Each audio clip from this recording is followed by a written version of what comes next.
Ayupung mapalom tabada Kakching district ki manung chanba Hianglam Hiranmei amasung Hiangkhonggi mafam singda Kakching commando amadi Hianglam police station gi apun matim amana thihumbagi operation chathabada makhal makha kayagi khuchukulai sing maru amadi bom yauna atai polam kya phangba ngamkhre police tagi phangba pawamagi matung ina operation adu Kakching commando unit ki OCSIS Birlana luchingduna Kakching gi additional SP operation Binoy Chongtham gi meeting makhada SP 𝗠𝗔𝗞𝗛𝗛𝗔 ki apun ma meeting makhada chathaki bani hairi operation aduda Hiangkhonggi mafam amada khuchukulai sing bom na chingba narak mongsong amagi marakta lotuna thamlamba thengnaki kulai sing adu ahangba chengbek amada haplaga lolambani hairi fangiba khuchukulai sing adudi ahangba magazine yawba country made 9mm pistol ama detonator yawdaba 38mm ke 1 hand grenade ama 2 inch mortar ahum bulletproof jacket ani battery yawdaba buffing handset ama amasung hunting boot pair amani khuchukulai sing adu Hianglam police station da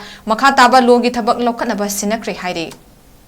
Ayupung mapalom tabada Kakching district ki manung chanba Hianglam Hiranmei amasung Hiangkhonggi mafam singda Kakching commando amadi Hianglam police station gi apun matim amana thihumbagi operation chathabada makhal makha kayagi khuchukulai sing maru amadi bom yauna atai polam kya phangba ngamkhre police tagi phangba pawamagi matung ina operation adu Kakching commando unit ki OCSIS Birlana luchingduna Kakching gi additional SP operation Binoy Chongtham gi meeting makhada SP 𝗠𝗔𝗞𝗛𝗛𝗔 ki apun ma meeting makhada chathaki bani hairi operation aduda Hiangkhonggi mafam amada khuchukulai sing bom na chingba narak mongsong amagi marakta lotuna thamlamba thengnaki kulai sing adu ahangba chengbek amada haplaga lolambani hairi fangiba khuchukulai sing adudi ahangba magazine yawba country made 9mm pistol ama detonator yawdaba 38mm ke 1 hand grenade ama 2 inch mortar ahum bulletproof jacket ani battery yawdaba buffing handset ama amasung hunting boot pair amani khuchukulai sing adu Hianglam police station da makha taba logi thabak lokhanaba sinakre hairi